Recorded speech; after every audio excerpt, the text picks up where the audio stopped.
आज हम अंकुर हिंदी पाठमाला ये क्लास 7 कक्षा 7 क्लास 7 अंकुर हिंदी पाठमाला क्लास 7 का ये चैप्टर नंबर है 2। चैप्टर का नाम है छोटा जादूगर और पेज नंबर है 12। इसका आज मैं एक्सप्लेनेशन करूँगी। अगर फर्स्ट टाइम इस चैनल में आए तो हिंदी पाठमाला विद ममता चैनल को सब्सक्राइब कर देना, इस वीडियो को भी लाइक और शेयर कर देना। तो चलो स्टार्ट करते हैं। छोटा जादूगर। छोटा जादूगर यानी कि लिटिल मैजिशियन। जादूगर यानी कि मैजिशियन। जो मैं शब्द अंडरलाइन कर रही हूँ वर्ड्स को, कीवर्ड्स को, उसको 2 टाइम्स राइटिंग प्रैक्टिस कर देना, क्योंकि अगर राइटिंग प्रैक्टिस नहीं करोगे तो जो भी कीवर्ड्स हम सेंटेंस लिखने के टाइम में वो रॉन्ग होगा और रॉन्ग होने से मार्क भी कम आएगा। इसीलिए कीवर्ड्स राइटिंग प्रैक्टिस करना और यहाँ पे जो शब्द के अर्थ दिया गया है उसको भी 2 टाइम्स राइटिंग प्रैक्टिस कर देना। तो चलो स्टार्ट करते हैं। छोटा जादूगर यानी कि लिटिल मैजिशियन। Little magician. पाठ प्रवेश यानी कि इस पाठ से हमको क्या शिक्षा मिलेगा, यहाँ पे क्या दिया गया है। कभी कभी छोटी आयु में ही, छोटी आयु यानी कि स्मॉल एज में ही व्यक्ति को ऐसी परिस्थितियों का सामना करना पड़ता है कि बड़ी आयु के व्यक्ति सोच भी नहीं सकते। तो यहाँ पे लिखा गया है कि कभी छोटा एज में भी कुछ पर्सन को ऐसे चुनौती यानी कि सिचुएशन का भी फेस करना पड़ता है, जैसे कि बड़े लोग भी इतना वो सिचुएशन उनके जीवन में नहीं होता है, जो छोटे लोग भी वो सब फेस करना पड़ता है। कुछ वो भी हमको सोच नहीं सकते। वो भी कठिन परिस्थितियाँ व्यक्ति को जीवन जीने की कला में निपुण बनाती है। कठिन परिस्थितियाँ मतलब जो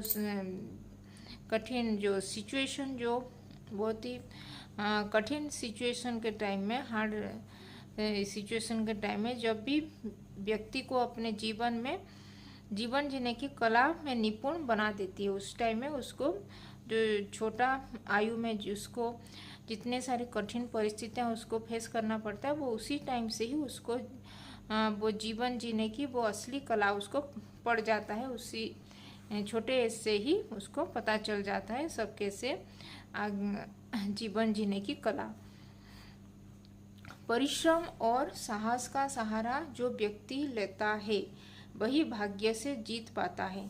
परिश्रम और साहस का सहारा जो व्यक्ति परिश्रम मतलब जो हार्ड वर्क करता है, और साहस करेज जिसके मन में साहस हो, तो वो ही भाग्य से ही उसको जीत मिलता है। तो चलो स्टार्ट करते हैं। छोटा जादूगर।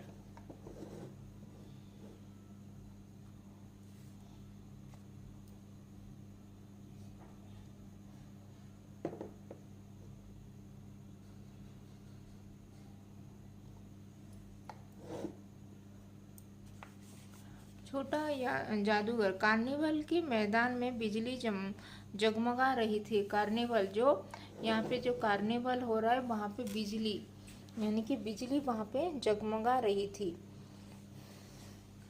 वहाँ पे लाइटिंग बहुत हो रहा था। कार्निवल हो रहा था यानी कि एक म्यूजिकल जो कार्निवल होता है, एक फेयर आता है जो एग्जीबिशन टाइप का, उसमें बहुत ही बिजली से, बहुत ही लाइटिंग से डेकोरेट किए थे।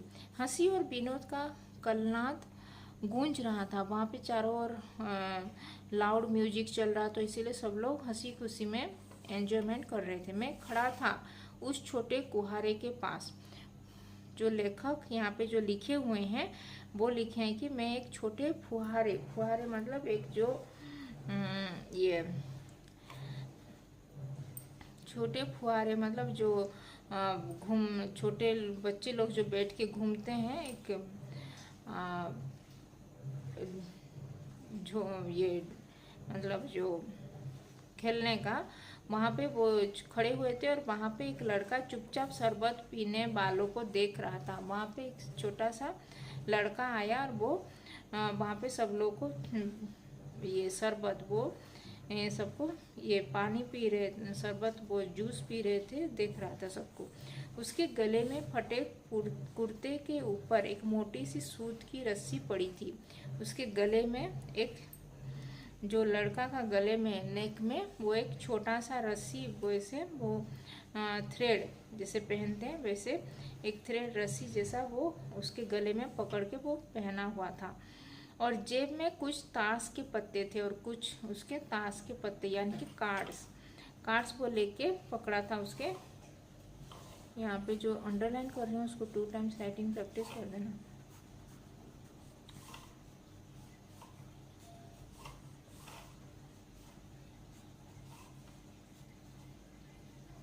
ताश पकड़ के कार्ड्स वो पकड़ा था। उसके मुंह पर गंभीर विषाद के साथ धैर्य की रेखा थी। उसके फेस में भी बहुत ही सैड टाइप का वो जब पता चल रहा था, उसके बहुत ही सीरियस उसका फेस दिख रहा था। विषाद यानी कि वो सैडनेस था उसके चेहरे पे। धैर्य की रेखा भी उसके, पेशेंस भी उसके फेस में दिख रहा था। मैं उसकी ओर न जाने क्यों आकर्षित हुआ। फिर वो जो लेखक लिखे हैं कि मैं वो उस लड़के की तरफ आकर्षित हो गया, मतलब उसको जानने के लिए और इच्छुक हुआ उनके मन में। उसके अभाव में भी संपूर्णता थी। उसके अभाव में भी संपूर्णता यानी कि उसको कंप्लीट कर रहा था। उसको अभाव में इतना अभाव ही नहीं दिख रहा था, वो ठीक ठाक दिख रहा था। मैंने पूछा, क्यों जी, तुमने इसमें क्या देखा? फिर वो लेखक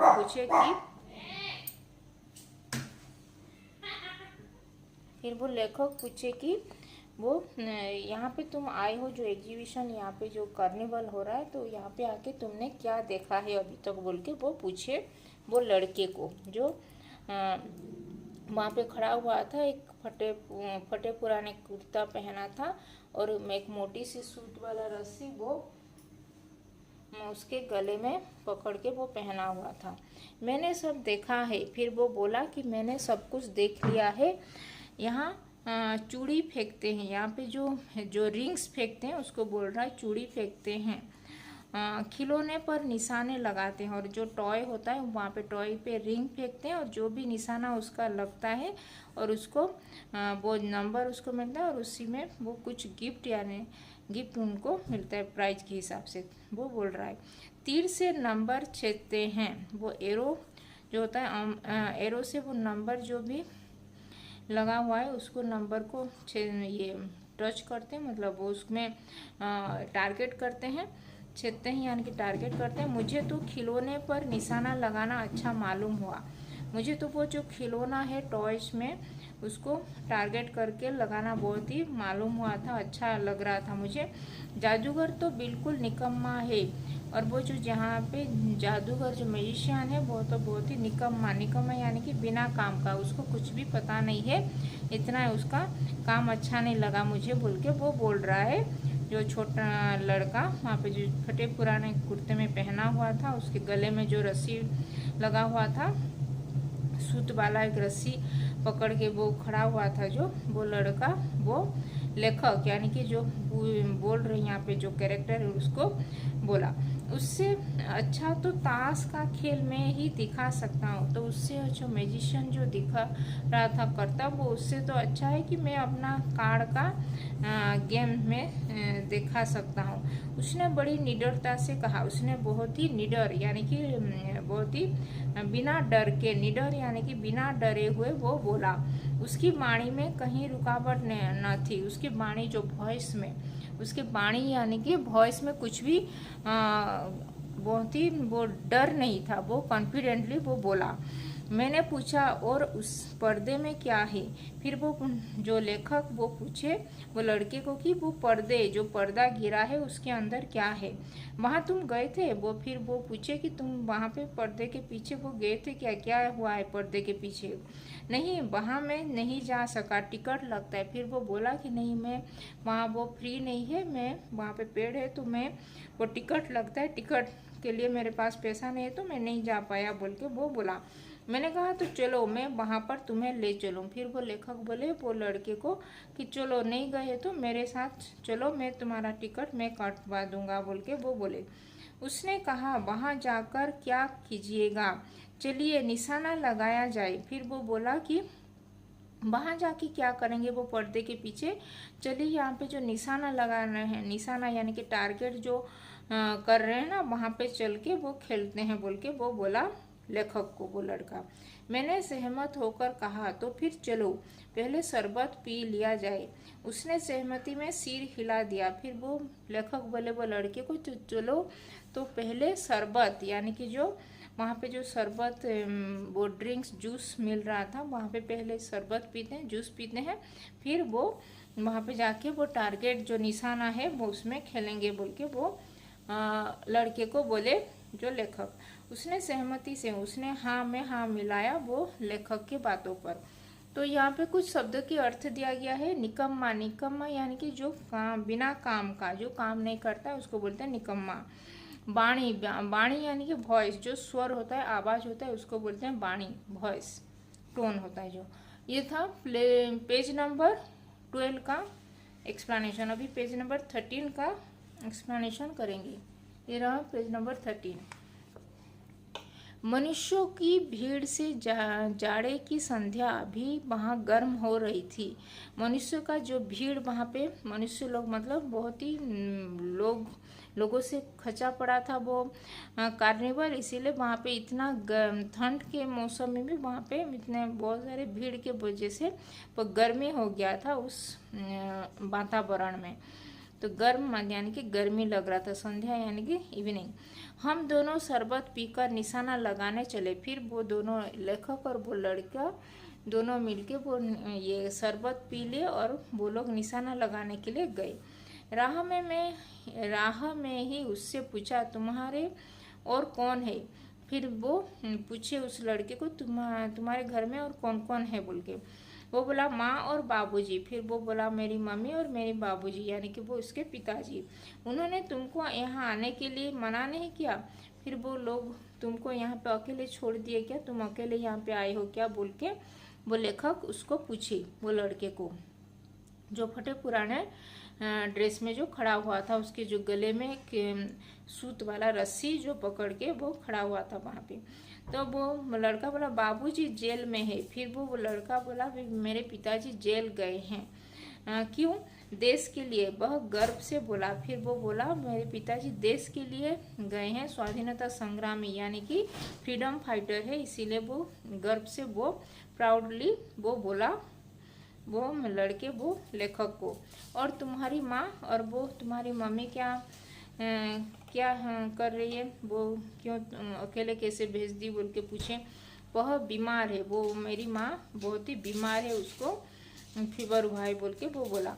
और तुम तमाशा देख रही हो, और तुम यहाँ पे आके तमाशा यानी कि ये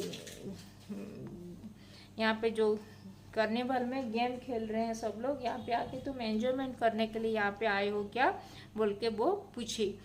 उसके मुंह पर तिरस्कार की हंसी फूट पड़ी। फिर उसके मुंह में तिरस्कार यानी कि वो थोड़ा सा हंसी, मतलब वो ऐसे बोल रहे हैं कैसे बोल के वो थोड़ा सा ये हो पड़ा। उसने कहा तमाशा देखने नहीं दिखाने निकला हूँ। फिर वो बोला कि मैं तमाशा देखने के लिए नहीं आया हूँ, यहाँ पे मैजिक देखने के लिए नहीं आया हूँ, मैं अपना मैजिक दिखाने के लिए आया हूँ यहाँ पे। उसमें कुछ पैसा मिलेगा तो मैं अपनी मम्मी के लिए ये मेडिसिन लेके जाऊँगा और उसको खिलाऊँगा बोल के वो बोला।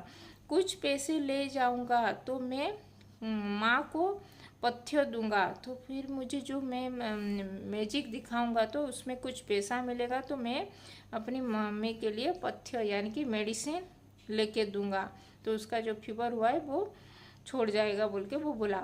मुझे शरबत न पिलाकर आपने मेरा खेल देखकर मुझे कुछ दे दिया होता तो मुझे अधिक प्रसन्नता होती। फिर वो बोला कि अगर मुझे शरबत बिना शरबत पिलाए मेरा खेल अगर मैं मैजिक दिखा लेता, ये कान का जो मैजिक मैं दिखाने के लिए मैं यहाँ पे आया हूँ, तो वो अगर देख के अगर आप मुझे उसमें कुछ पैसा मुझे दे देते तो मुझे बहुत ही प्रसन्नता यानी कि मुझे बहुत ही खुश होता मैं बोल के वो बोला लेखक को वो लड़का। मैं आश्चर्य से उस 13-14 वर्ष के लड़के को देखने लगा। फिर वो लेखक ना बहुत ही आश्चर्यचकित यानी कि सरप्राइजली वो उसको देख रहे थे। वो लड़का 13-14 यानी कि 13-14 ईयर्स का ही कम आयु का लड़का था। उसको देखने लगा कि इतने कम उम्र में इतना बड़े लोग जैसे बातें कर रहा है। हाँ, मैं सच कहता हूँ बाबूजी, माँ जी बीमार हैं इसीलिए मैं नहीं गया। कहाँ? इसीलिए वो उसको वो उसके जो लेखक को बाबूजी संबोधित करते हुए वो बोल रहा है कि माँ मेरी बीमार है, उसको फीवर है, इसीलिए मैं नहीं गया और मैं यहाँ पे आया हूँ मैं अपना तमाशा दिखाने के लिए। जेल में जब कुछ लोग जेल में जब कुछ लोग खेल तमाशा देखते ही हैं तो मैं क्यों न दिखाकर माँ की दवा करूं और अपना पेट भरूं। तो जब मैं कुछ लोग खेल तमाशा देखने आए हैं यहाँ पे, अगर मैं उनको खेल तमाशा अपना दिखा के अगर मुझे वहाँ पे कुछ पैसा मिलेगा और उस पैसे से मैं अपनी माता को दवा यानी कि मेडिसिन अगर उसमें पैसे से खरीद के मैं उसको ठीक करवाऊँ तो मैं अच्छा फील करूँगा बोल के वो बोला। और उसको पेट भरूँ मतलब उसको खाना भी उस पैसे में खाना खरीद के खिलाऊं बोल के वो बोल रहा है। मैंने दीर्घ निश्वास लिया। फिर वो लेखक भी दीर्घ निश्वास यानी कि डीप ब्रीथ किए। चारों ओर बिजली के लट्टू नाच रहे थे। चारों ओर बहुत सारे बिजली यानी कि बहुत ही ये डेकोरेट किए गए थे बिजली चारों ओर, मतलब लाइटनिंग हो रहा था और मन व्यग्र हो उठा। उनके मन भी बहुत ही चंचल हो गया।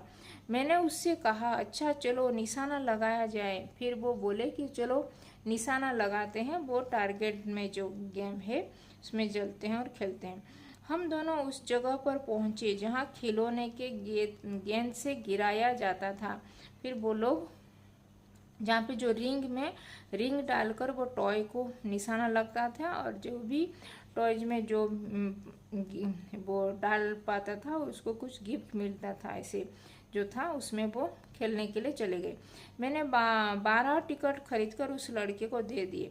फिर वो जो लेखक थे वो उन्होंने 12 यानी कि 12 टिकट्स खरीद लिए और उस लड़के को दिए निशाना लगाने के लिए। वह निकला पक्का निशानेबाज।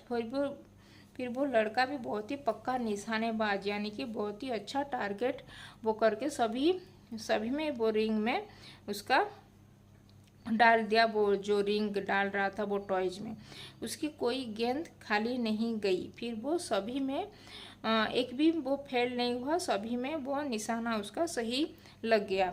देखने वाले दंग रह गए। फिर वो सभी लोग उसको देख के ही आश्चर्यचकित रह गए। उसने 12 खिलौने बटोर लिए लेकिन उठाता कैसे? फिर वो जो 12 खिलौने यानी कि 12 जो टॉयज उसको मिला उसको सब उठा लिए, लेकिन वो इतना सारा 12 टॉयज को वो उठा नहीं पाया। कुछ मेरे रुमाल में बांधे, कुछ जेब में रख लिए। फिर वो कुछ मेरे रुमाल यानी कि जो हैंडकरचिप वो पकड़े थे लेखक ने उसमें बांध लिया और कुछ अपने जेब में रख लिए। लड़के ने कहा बाबूजी आपको तमाशा दिखाऊंगा, बाहर आइए मैं चलता हूँ। फिर वो लड़का बोला कि अभी मैं अपना तमाशा दिखाऊंगा, आप बाहर आ जाइए। वह 9-2-11 हो गया। फिर वो 9-2-11 यानी कि 9-2-11 यानी कि भाग गया वो।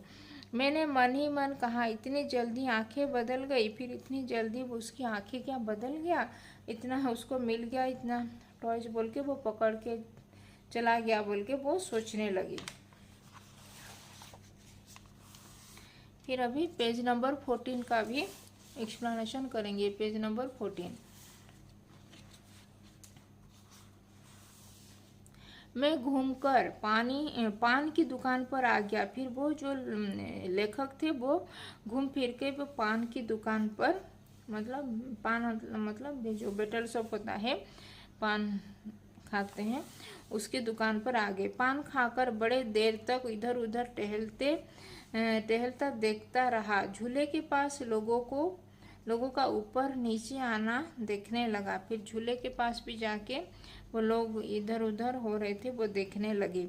अफसोस, किसी ने ऊपर से हिंडोले से पुकारा, बाबूजी। फिर अकस्मात, अकस्मात मतलब सडनली किसी ने वो ऊपर से, वो जो झूले के ऊपर से वो कोई पुकारा उनको, बाबूजी संबोधित करते। मैंने पूछा कौन? मैं हूँ छोटा जादूगर। फिर वो बोला कि मैं छोटा जादूगर जो लिटिल मैजिशियन हूँ, बोल के वो बोला। कुछ समय बाद कोलकाता के खूबसूरत बोटानिकल गार्डन में लाल कमलिनियों से भरी हुई एक छोटी सी झील किनारे घने वृक्षों की छाया में अपनी मंडली के साथ बैठा हुआ मैं जलपान कर रहा था।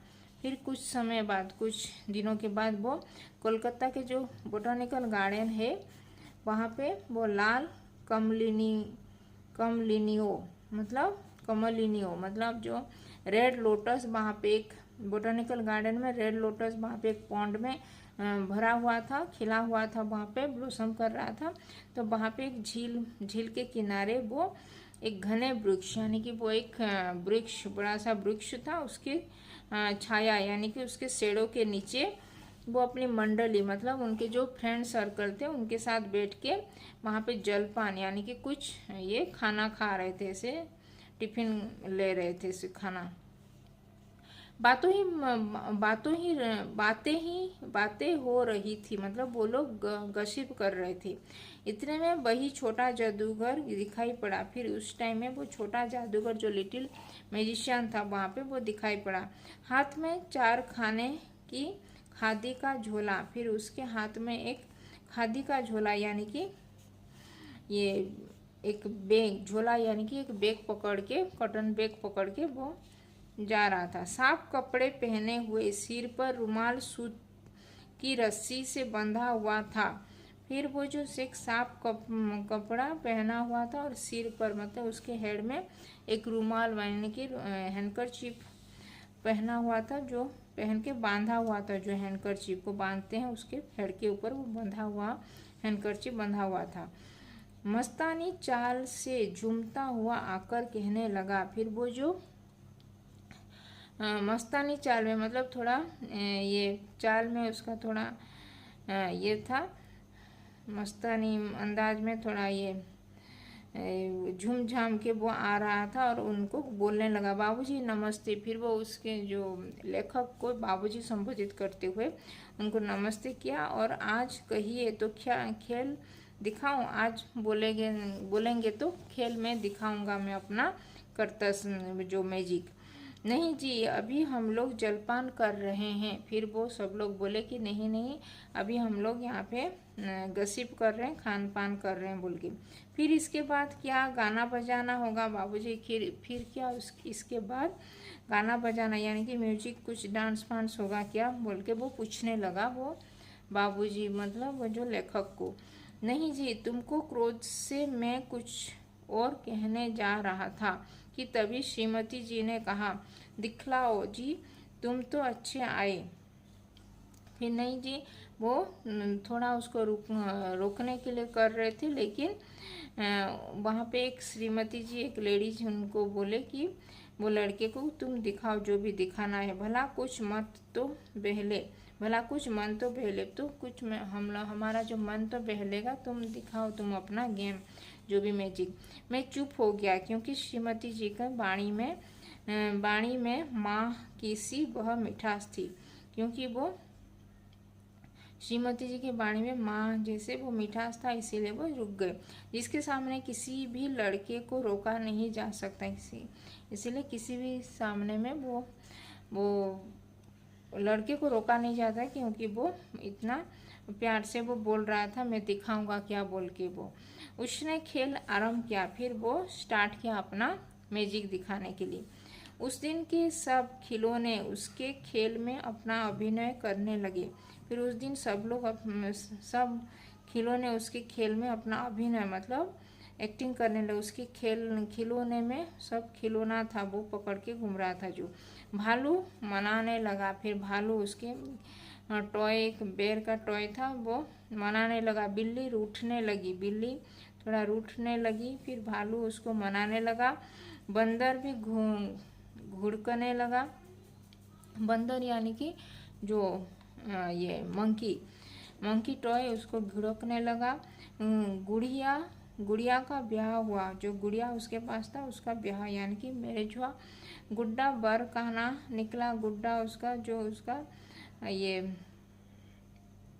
ग्रूम बन के आया। लड़के की बोली से ही अभिनय हो रहा था। लड़के बोल रहा था और उसका अभिनय एक्टिंग कर रहे थे। सब हंसते हंसते लोटपोट हो गए। सब लोग हंस हंस के लोटपोट बहुत ही एंजॉय करने लगे। मैं सोच रहा था बालक को आवश्यकता ने कितना शीघ्र चतुर बना दिया। यही तो संसार है। फिर वो सोच रहे थे लेखक कि बालक ये जो छोटा लड़का है, ये 12-13-14 वर्ष का बालक जो है उसका जो आवश्यकता यानी कि नेडी है, इसीलिए उसको इतना छोटा से आयु में इसको कितना बड़ा जो मतलब बड़े लोग जैसे करते हैं वैसे चतुर बन गया है। ये तो संसार, ये तो संसार का नियम है बोल के वो अपने आप बोल रहे थे। ये था पेज नंबर 14 का एक्सप्लेनेशन। अभी पेज नंबर 15 का एक्सप्लेनेशन करेंगे। ये पेज नंबर 15 का। ताश के सब पत्ते लाल हो गए। फिर ताश जो कार्ड्स उसके पास था, सब उसके जो ताश का जो कार्ड्स था वो सब रेड हो गया। फिर सब काले हो गए। फिर सब लोग काले हो गया, मतलब सब एक साथ सब रेड कलर का हो गया। फिर एक साथ सब ब्लैक कलर का हो गया। गले की सूत की डोरी टुकड़े टुकड़े होकर जुड़ गई। फिर गले में जो रस्सी जो पकड़ के जो सूत की रस्सी जो पकड़ के पहना हुआ था वो भी टुकड़ा टुकड़ा करते ऐसे गेम वो मैजिक दिखा रहा था। फिर उसको भी जोड़ दिया, उसको भी जॉइंट कर लिया। लट्टू अपने से नाच रहे थे। फिर सब लोग नाच रहे थे। मैंने कहा अब हो चुका, अपना खेल बटोरो लो, हम लोग भी अब जाएंगे। फिर वो बोले लेखक कि अभी तुम्हारा हो गया, तुम अपना सब पकड़ो और यहाँ से जाओ, हम लोग भी अभी जाने वाले हैं बोल के वो कहने लगे। श्रीमान जी ने धीरे से उसे 1 रुपया दे दिया। वह उछल उठा। फिर श्रीमती जी मतलब जो लेडी थी वहाँ पे वो उसको 1 रुपया दे दिए तो वो बहुत ही उछल उठा यानी कि बहुत ही खुश हो गया। मैंने कहा लड़के छोटा जादूगर कहिए, यही मेरा नाम है, इसी से मेरी जीविका है।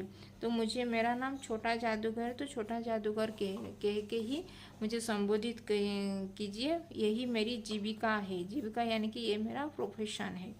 मैं कुछ बोलता ही चाहता था कि श्रीमती जी ने कहा अच्छा तुम इस रुपये से क्या करोगे। तो फिर वो श्रीमती जो लेडी थे वो बोले कि तुम इस 1 रुपये से क्या करोगे बोल के वो पूछने लगे। पहले भरपेट पकौड़ी खाऊंगा, फिर एक सूती कंबल लूँगा। फिर वो बोला कि मैं पहले एक भरपेट पकौड़े खाऊंगा और फिर एक सूती कंबल यानी कि एक कंबल जो ब्लैंकेट होता है वो मैं लेके जाऊंगा। मेरा क्रोध अब लौट आया। फिर जो क्रोध आ रहा था उनको तो वो थोड़ा ये शांत हो गए वो लेखक। मैं अपने पर बहुत क्रोध होकर सोचने लगा, ओह कितना स्वार्थी हूँ मैं। उसके 1 रुपये पाने पर मैं ईर्ष्या करने लगा। फिर मैं कितना स्वार्थी, तो कितना वो सेल्फिश हूँ। मैं उसको 1 रुपये दे रहा था तो वो मेरा ईर्ष्या मतलब जेलस हो रहा था मुझे बोल के वो सोचने लगे। वो नमस्कार करके चला गया। फिर वो नमस्कार करके वो सबको वो चला गया वहाँ से। हम लोग लता कुंज देखने के लिए चले। फिर लता कुंज जो वहाँ पे हुआ था वो देखने के लिए वो चले गए। उस छोटी सी बनावटी जंगल में संध्या सायं करने लगी थी, साया करने लगी थी। फिर उस बनावटी जंगल जो ये जंगल था वहाँ पे जो गए थे वो एक बनावटी यानी कि एक आर्टिफिशियल फॉरेस्ट में जो गए थे पे संध्या भी होने लगा था। सूर्य की अंतिम किरण वृक्षों की पत्तियों से विदाई ले रही थी। सूर्य की अंतिम किरण मतलब सनसेट भी होने वाला था। तो सब लोग ये अंधेरा छाने रहा था। वहाँ पे एक शांत वातावरण था। फिर एक बहुत ही शांत पीसफुल एनवायरनमेंट वहाँ पे था। हम लोग धीरे धीरे मोटर से हावड़ा की ओर आ रहे थे। फिर वो धीरे धीरे वो मोटर गाड़ी से वो हावड़ा जो ब्रिज की तरफ जो जा रहे थे। रह रहकर छोटा जादूगर स्मरण होता था। फिर रह रहकर वो छोटा जादूगर को याद कर रहे थे। लेखक ने सचमुच वह एक झोपड़ी के पास कंबल कंधे पर डाले खड़ा था। फिर एक सचमुच वह एक झोपड़ी वहाँ पे एक हॉट था, वहाँ पे एक उसके पास जो कंबल वो पकड़ के वहाँ पे खड़ा हुआ था। मैंने मोटर रोककर उससे पूछा, तुम यहाँ कहाँ? फिर वो जो लेखक वो अपने गाड़ी को वहाँ पे रोक दी और उसको पूछे, तुम यहाँ कहाँ पे हो बोल के। मेरी मम्मा यही है ना बोल के वो बोलने लगा वो लड़का। अब उसे अस्पताल वालों ने निकाल दिया है। फिर अभी वो मेरी माँ को हॉस्पिटल में जो मैं ये एडमिट किया था तो उसको हॉस्पिटल के सभी लोगों ने उसको निकाल दिया है। तो मैं यहाँ पे ये झोपड़ी में अभी रखा हूँ बोल के वो कहने लगा। मैं उतर गया।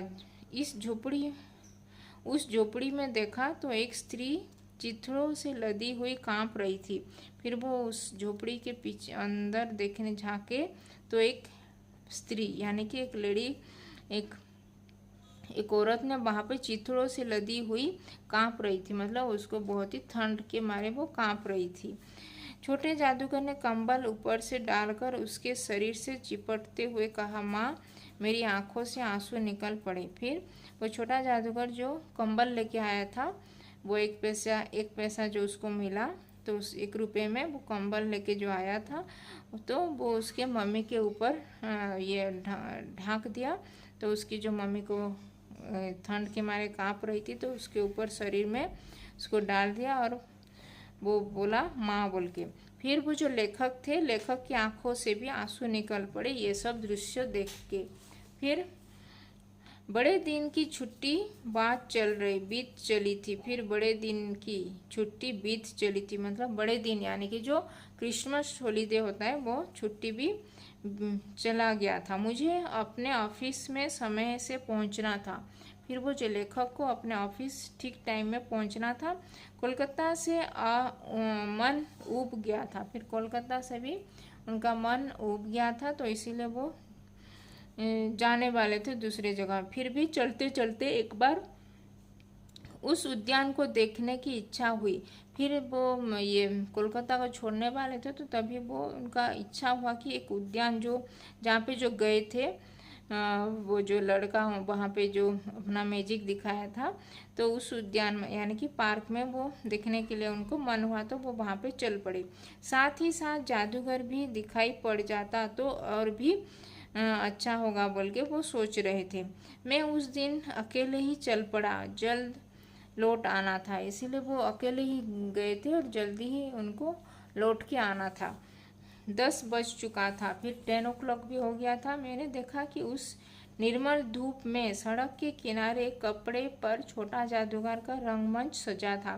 फिर वो देखे कि एक निर्मल धूप यानी कि वो जो 10 o'clock का जो मतलब धूप निकल आया था उस टाइम में सड़क के साइड में ही किनारे पर ही एक कपड़ा डालकर नीचे कपड़ा बिछाया हुआ था और उसका जो टॉय सब डाल के और जो करतब दिखा रहा था वो जो मैजिक दिखा रहा था सबको ऐसे ही वो कपड़ा डालकर वहाँ पे छोटा जादूगर अपना रंगमंच सजा हुआ था सबको ये दिखाने के लिए। मोटर रोककर उतर पड़ा। फिर अपना गाड़ी वहाँ पे रोक दिया और वो उतर पड़े वो लेखक ने। वहाँ बिल्ली रूठ रही थी। वहाँ पे जो बिल्ली पकड़ा था टॉय वो रूठी हुई थी। भालू मनाने चला था। फिर उसका जो भालू था ये जो खिलौना वो मनाने गया था बिल्ली को। ब्याह की जो उसकी जो गुड़िया थी वो ब्याह की तैयारी कर रहा था गुड्डे के साथ। यह सब होते हुए भी जादूगर की वाणी में वह प्रसन्नता नहीं थी। फिर ये सब होने के टाइम में उसकी वाणी में जो छोटा जादूगर का जो वॉइस में इतना ये प्रसन्नता यानी कि खुश नहीं था वो। जब वह औरों को हंसाने की चेष्टा कर रहा था तब जैसे स्वयं कांप जाता था। जब वो उसके सभी लोगों को हंसाने के लिए चेष्टा कर रहा था, ट्राई कर रहा था। वो अपने ही गम में वो कांप जाता था, मतलब वो बहुत ही अंदर से रो रहा था, जैसे उसके वाणी में प्रसन्नता नहीं था, मानो उसके रो रहे थे, मानो उसके जो अंदर से वो रो रहा था, लेकिन सबको हंसाने में लगा पड़ा था। मैं आश्चर्य से देख रहा था। फिर वो लेखक ने बहुत ही आश्चर्य थी सरपाल ये आश्चर्य से उसको देख रहे थे। खेल हो जाने पर वैसा बटोर कर उसने भीड़ में मुझे देखा। फिर जब खेल खत्म हो गया, उसको पैसा उसको जब मिल गया, उसको सब पकड़कर फिर भीड़ में जितने सारे लोग जा रहे थे, तभी उस भीड़ में ही वो लेखक को देख लिया और बाबूजी संबोधित करने लगा। वह जैसे क्षण भर के लिए स्फूर्तिमान हो गया। फिर वो जो क्षण भर के लिए वहाँ पे विस्मित होकर देख पड़ा वो लेखक को। मैंने उसकी पीठ थपथपाते हुए पूछा, आज तुम्हारा खेल क्यों नहीं जमा नहीं आज तुम्हारा खेल जमा क्यों नहीं बोल के वो उसके पीठ थपथपाते हुए पूछने लगी। माँ ने कहा है कि आज तुरंत चले आना, मेरी घड़ी समीप है। फिर उसके मम्मी ने उसको बोला है कि जल्दी आ जाना, मेरी घड़ी समीप है, मतलब मुझे बहुत ही जल्दी जाना है, बहुत ही अभी मेरा टाइम हो गया बोल के उसकी मम्मी का बोल के वो बोली है बोल के अभिचल भाव से उसने कहा, बहुत ही दुख भरा भाव से उसने कहा। तब भी तुम खेल दिखाने चले आए? मैंने कुछ क्रोध से कहा। तब भी तुम यहाँ पे खेल दिखाने के लिए चले आए यहाँ पे बोल के वो क्रोध होकर, बहुत ही गुस्से होकर वो लड़के के ऊपर वो लेखक ने बोले। उसके मुंह पर वही परिचित तिरस्कार का रेखा फूट पड़ी। फिर उसके मुंह से वही सेम भाव, जैसे दुखों का भाव उसके मुंह से दिखने पड़ा। उसने कहा, क्यों न आता, और कुछ अधिक कहने से जैसे वह अपमान का अनुभव कर रहा था। क्षण भर में मुझे अपनी भूल मालूम हो गई। उसके झोले की गाड़ी में फेंक कर उसके झोले को गाड़ी में फेंककर उससे भी बैठाते हुए मैंने कहा, जल्दी चलो। तो उसको झोले की जो वो बैग को झोला जो पकड़ा हुआ था उसको गाड़ी में उसके जो लेखक अपने गाड़ी में रखे और उसको भी मैं यहाँ पे बैठो बोल के वो मैं तुमको छोड़ दूंगा बोल के उसको बैठा के जल्दी चलो बोल के वो कहने लगे। मोटर वाला मेरे बताए हुए रास्ते पर चल पड़ा। फिर जो मोटर वाला जो गाड़ी का ड्राइवर था वो ये लेखक और लड़का जो रास्ता उसका जो एड्रेस बोला था उसको हिसाब से वो लेके चल पड़ा।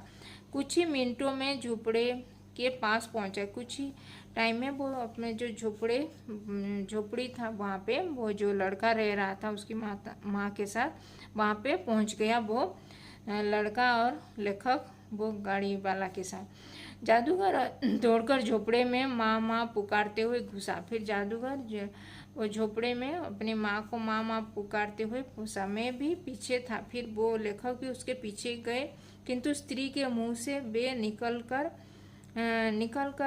रह गया। फिर वो किंतु स्त्री के मुंह से बे निकल कर रह गया। फिर वो उसकी जो माँ के मुंह से वो तभी वो लास्ट उसका क्षण आ चुका था। वो बोल भी नहीं पा रही थी और चुप हो गई।